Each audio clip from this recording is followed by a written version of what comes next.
Escuela Sabática Viva es un programa de apoyo para la Iglesia cuyo objetivo es convertir cada clase en una unidad de acción que practique el compañerismo, estudie la Biblia y experimente la misión como estilo de vida.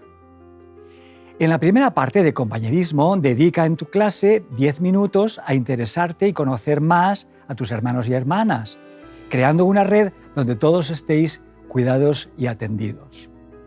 Toma tiempo también para la oración, por vuestro reavivamiento espiritual y por nuestras familias e iglesias. Acompáñanos ahora en la segunda parte, en el estudio de la Biblia y la lección de la Escuela Sabática.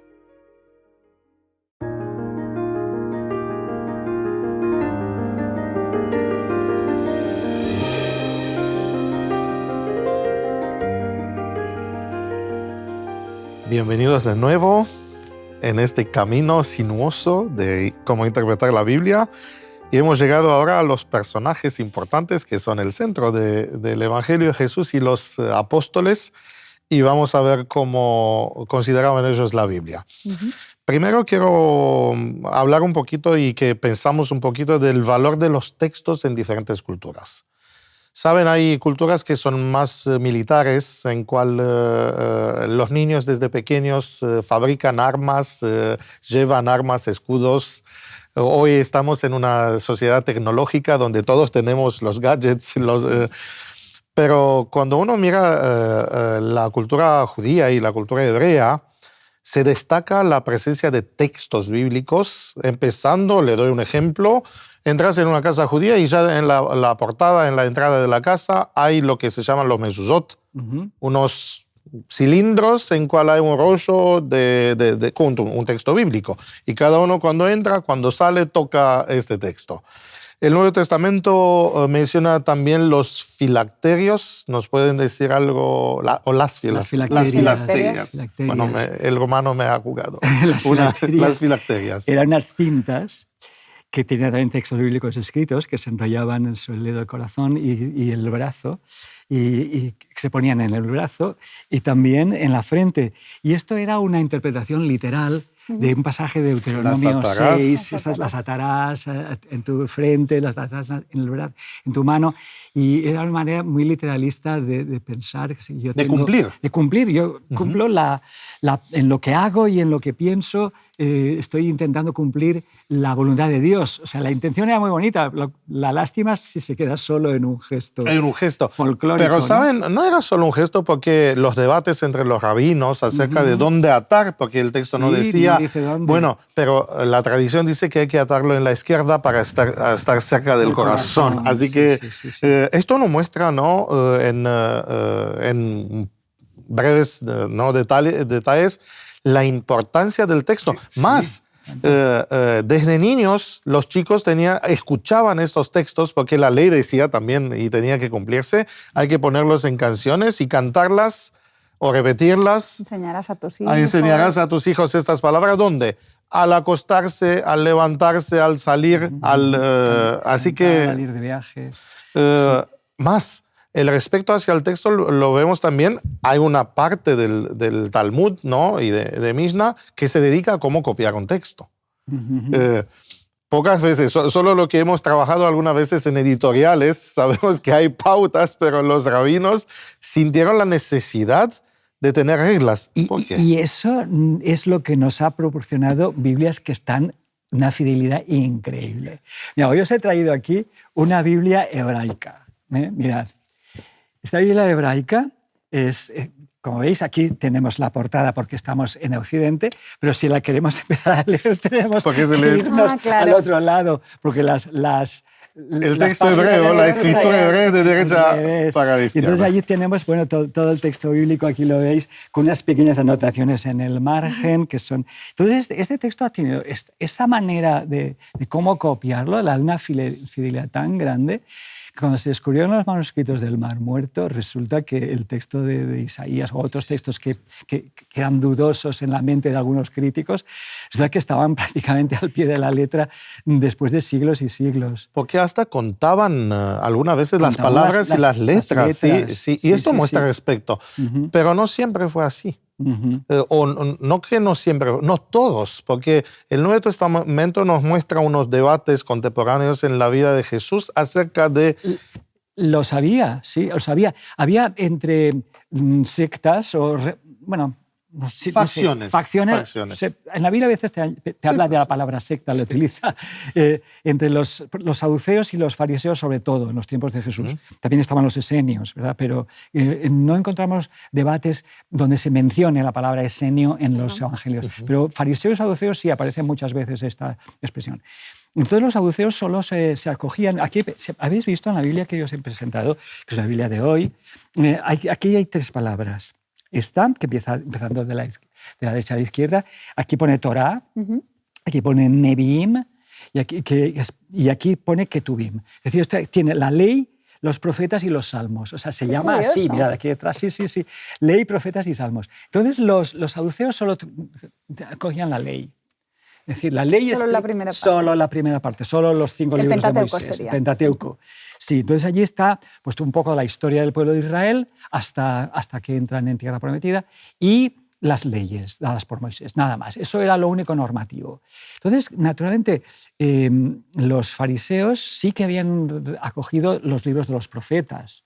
Si tú tienes solamente la Torá, solo tienes normas, solo tienes leyes, no tienes promesas, te falta la inspiración, la historia del pueblo de Israel, las intervenciones de Dios en su historia tan tormentosa. Tampoco tienes la inspiración de los sabios, los que reflexionan sobre la Torá, ¿verdad? Los libros, y los libros, los poéticos, sí, los salmos, los proverbios, eso tiene muchísima sabiduría. Extraordinarios. Mira, por ejemplo, el libro de Eclesiastés, que es un libro de filosofía. Entonces, pero es muy interesante que estas facciones, una solo tenían la Torá, entonces se agarraban a eso. Claro, al no haber estos otros libros, pues no creían en los ángeles, no creían en la vida eterna. La resurrección. La resurrección. Sí, lo menciona el Nuevo Testamento. Todo lo que tú tienes, no es de extrañar que en ese grupo casi solo fueran miembros de esa secta los ricos. ¿Por qué? Claro. Pues porque Dios te bendice en esta tierra y no hay nada más. Si eres pobre, es la prueba que eres un desgraciado y que ni Dios te quiere. Te lo has buscado. Sí, y nosotros que tenemos la verdad, la prueba es que somos ricos y guapos y inteligentes. Y eso era así, es muy tremendo, ¿no? Estoy exagerando. Pero ahí se saltaban toda la parte de cuidar de los pobres. Eso sí que está en el Pentateuco, ¿no? También. Sí que está. No tan, por eso la pregunta, pequeña. ¿Y quién es mi prójimo? La pregunta, bueno, sí. Es interesante que en estos debates algunas veces fue llevado Jesús, ¿no? Porque ellos le hacían algunas veces preguntas trampas, ¿no? Para agarrarlo. Y es muy interesante que Jesús supo defenderse y la Biblia menciona, si puedes darnos ejemplos, menciona que Jesús usó todo el texto que había, no una selección preferencial. Os he enseñado aquí esta Biblia que hasta hoy es una Biblia técnica, esto es el libro más. Tú lo sabes bien. Esta es la referencia. Los estudiosos, este es el libro que tenemos para en toda la humanidad, como la Biblia científica, ¿verdad? En que se hacen ediciones, cada vez, si alguna vez se encuentra una variante, una cosa, se pone en pie de página, pero en fin, es una Biblia muy seria, la más seria. Entonces, es interesante, mencionando la Biblia, tenemos un texto que me gustaría que nos lo leyésemos juntos, en Lucas 24, 44, Jesús les recuerda, después de su resurrección, y les dice, estas son las palabras que os hablé cuando estaba todavía con vosotros, que era necesario que se cumpliese todo lo que está escrito de mí en la ley, Torá, los profetas, Neviim y los salmos, Ketuvim. O sea, que Jesús no solamente cita toda la Biblia, sino la cita en el orden canónico. O sea, que él conocía esta Biblia, podríamos decir. Roberto, has mencionado una palabra, canónico, y esto me vino en la mente que cané, ¿no? Era una vara. La vara de medir. Sí, una vara de medir. Y me acuerdo cuando yo estaba en el 6º grado, que nos enseñaron, ¿no? El metro que está en el Instituto Francés de Ciencia, era en este tiempo, ahora entendí que se ha cambiado, y que era el estándar Ese es el estándar, es norma. con lo que hay que comparar. Y para eso pues tenemos el sistema métrico internacional, que para cada una de las medidas pues tenemos lo que es un estándar en el que todo el mundo tiene que fijarse. Un punto de referencia. Un punto de referencia. Pues, universal. Claro, y con cuál se miden todas las cosas. Bueno, menos para los ingleses que sí, pero eso tienen también. Su estándar. Sí, claro, en Greenwich. Sí. En Greenwich, yo tengo mi hermana, y allá está. Yo vi cuánto es un pie, un el meridiano. Sí, el meridiano. Bueno, para Jesús el estándar es la Biblia. Es la escritura de su época entera. Y es muy curioso porque la palabra canon en griego tiene la misma raíz que en hebreo, o sea que hay palabras, como lingüistas, hay muy pocas palabras y conceptos que tienen la misma raíz, incluso se puede retratar históricamente, ¿verdad? En filología histórica. Entonces es interesante, es la misma palabra, canon, y significa lo mismo, es la medida. ¿Sí? Una caña con cual se medía. Entonces, cuando había disputas... Sí, decíais antes que Jesús, para defenderse en estos debates, pues utilizaba la escritura. Escrito está, solía pero decir. No solamente cuando en las discusiones con humanos. Él utiliza el escrito está en su mayor conflicto, digamos, en las tentaciones de Jesús, cuando después de estar muy débil, en su parte humana tenía que estar muy débil después del ayuno, cuando viene a ser tentado, cuando Satanás viene a tentarlo, Jesús siempre contesta con un escrito está. Lo tenemos en Mateo 4. Para cada una de las tentaciones, en la primera, cuando le dice, pues eso, Satanás va ahí a esa parte humana, si tienes hambre, tú puedes solucionar esto por ti mismo, y él contesta con un escrito está. Yo no solo de pan vivirá el hombre, sino de toda palabra que sale de la boca de Dios. Y después, pues eso, cuando le dice, pues tú puedes hacer que te reconozcan como Mesías. Si eres hijo de Dios, tírate abajo. Pues aquí Satanás, curiosamente, también utiliza un escrito está y dice, a sus ángeles mandará cerca de ti. Y aquí Jesús le dice, no estás utilizando bien el contexto. Exacto. Ese no es el contexto de ese texto. Y él sí que utiliza un texto en contexto para contestarle, escrito está también, no tentarás al Señor tu Dios. O sea, para Jesús ese es el estándar. Y lo que es muy bonito es que Jesús no solamente lo hace esto en público, porque aquí las tentaciones es algo interior siempre, por muy presencia diabólica que tenga, pero la tentación se ocurre en el fondo de lo más auténtico de uno mismo. Y esto es interesante, la persona como el que ha interiorizado la Escritura, la palabra de Dios, esta Escritura le protege, le defiende, porque llega a formar parte de su propia personalidad. O sea, la tiene tan asumida que la ha integrado. Y esto también para mí siempre me ha resultado una lección personal, decir, tú tienes tan integrada la palabra de Dios que es el reflejo que te sale en las situaciones de gran peligro. Creo que ahí tendríamos... Y no solo de peligro, incluso cuando... O sea, de peligro, en cualquier situación que tiene un texto y te da la respuesta que necesitas. Tan linda la metáfora con cual hemos empezado este estudio. En el primer estudio, el texto para memorizar era lámpara para mis pies es tu palabra. Sí, una luz que en oscuridad, cuando perdes la dirección, te orienta, y esto es importante. Creo que esta frase, cuando Jesús la usaba, no mostraba que solo él la reconocía, sino también la gente, porque una vez que se decía escrito está, se terminaban los argumentos. Claro. Lo que nos muestra un texto válido, ¿no? Sí. Ahora, muchas veces se ha dicho que la Biblia es solo cuentos, ¿no? Que la Biblia es cuentos. Algunos han hablado del carácter mitológico del texto bíblico, pero hay algo interesante, que la arqueología ha mostrado que lo que por siglos han parecido cuentos no eran cuentos, sino historias reales. Sí, y esto creo que es importante. Noemí, que ha hecho también muchas visitas arqueológicas, de paleontológicas, diríamos mejor. Mucho mejor más arqueológicas más tú y yo. Pero en fin, eso es cierto. Esto, ¿sabes lo que ocurre? Aquí yo vuelvo un poco al texto griego. La palabra mito en griego no quiere decir cosa falsa. O sea, mito es una ilustración de algo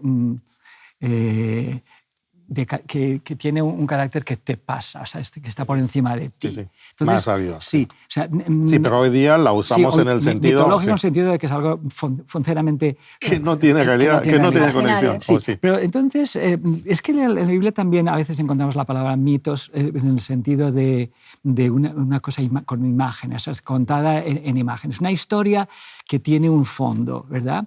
Entonces, naturalmente que la historicidad de la Biblia es muy distinta a la verdad que puede haber detrás de un mito. Voy a daros un ejemplo. Esto de que los mitos a veces transmiten verdades difíciles de explicar, se ha aprovechado mucho de ello la psicología.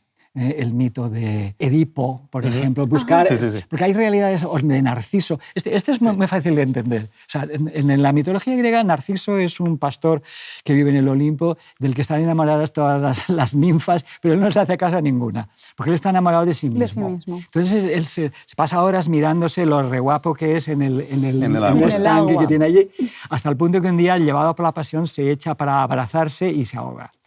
Y los dioses, que son muy misericordiosos, como era tan guapo, pues le permiten que reviva en un Narciso que está siempre mirando hacia abajo. Entonces, esto es un mito de que el narcisismo, o sea, el centrarse en uno mismo es autodestructor, pues claro que es una verdad.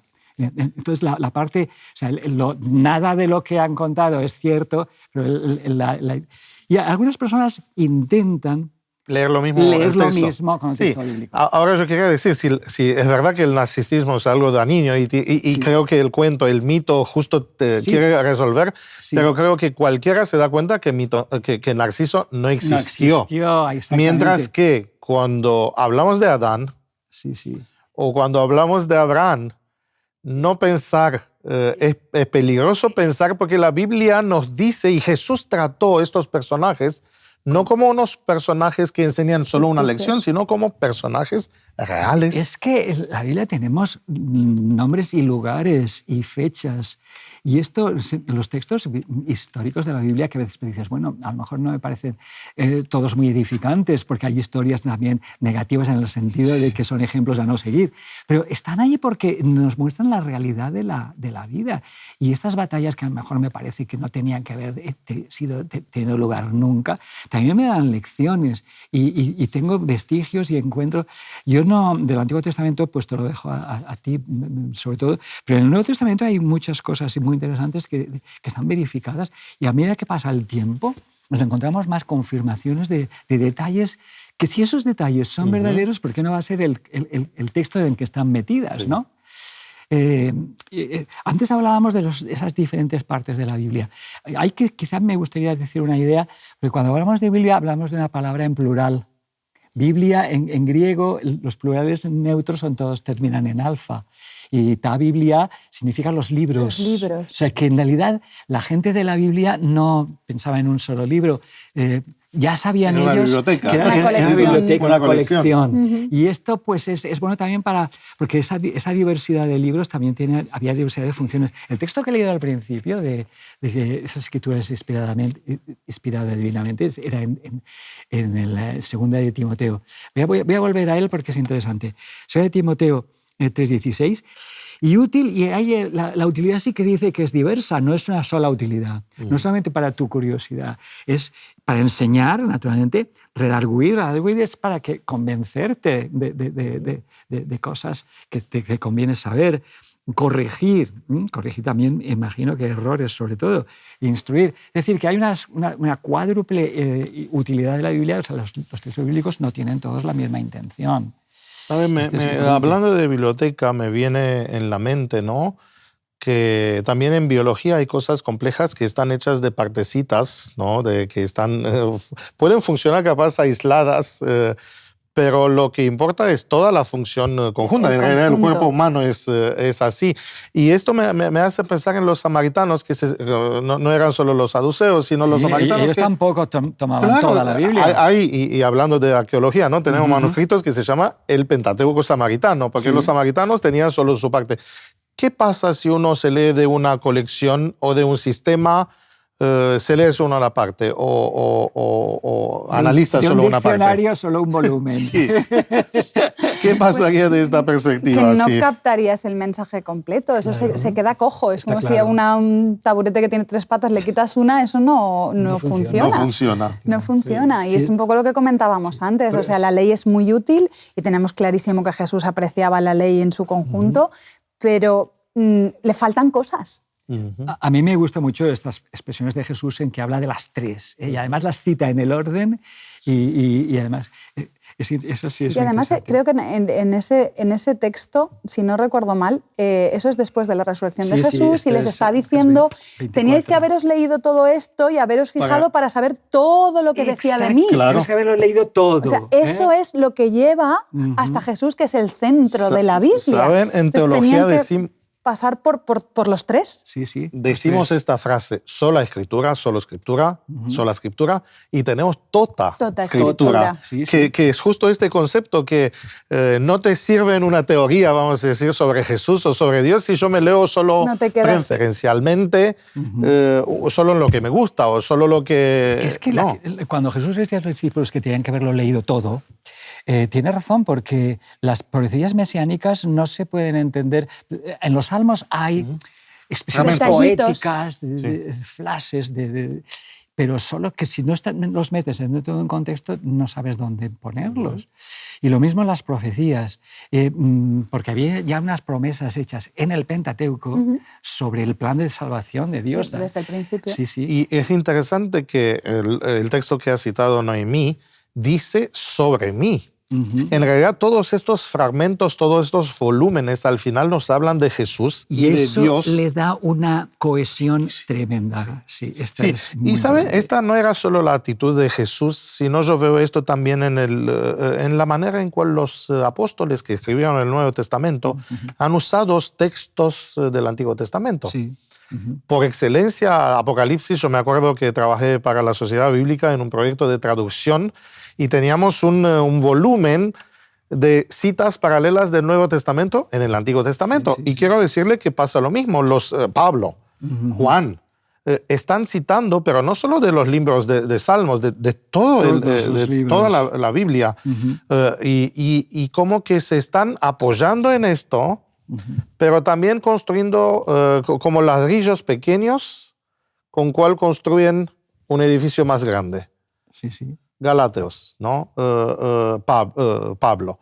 Hablando, quien no sabe la historia de Agar y de Sara... No se saca mucho provecho si no comprende esa historia, ¿verdad? Usamos esta palabra compleja de intertextualidad, ¿no? Creo que esto nos muestra una actitud... Pero casi existe, la Biblia es un ejemplo de intertextualidad casi único.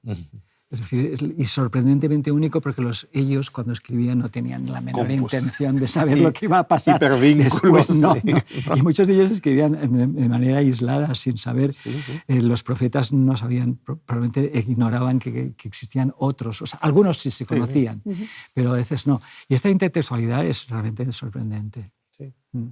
Eso nos muestra pues eso, la parte divina de la autoría de la Biblia, que Dios hace ahí pues, de editor, de ponerlo todo en el mismo contexto, dando un mensaje concreto, que es el plan de salvación. Es que la Biblia es la historia del plan de salvación. Así es. Así que todos estos ladrillos, al final, cuando lo miras de cerca ya, cada uno es impresionante, ¿eh? Porque cada texto, fíjense, si leemos solo un versículo, muchos versículos son impactantes, ¿no? Para la vida, para la vida práctica, ya ¿no? Tienen valor en sí mismos. Roberto ha mencionado sabiduría, ¿no? La literatura sapiencial. Cada proverbio es importante, pero cuando te estás alejando, y creo que esto pasa, ¿no? En la ciencia, uno mira, puede ver una estrella, pero cuando ves una galaxia o cuando ves un conjunto de células que forman un órgano y después un organismo y después, es interesante, ¿no? Que a cada nivel se ve inteligencia, pero más de todo es necesario también captar toda la imagen compleja, que es un mensaje de amor. Total. Al final. Ahora, nos pasa, creo que al cuerpo humano, es asqueroso mirar una tripa. Depende. Soy a cada uno.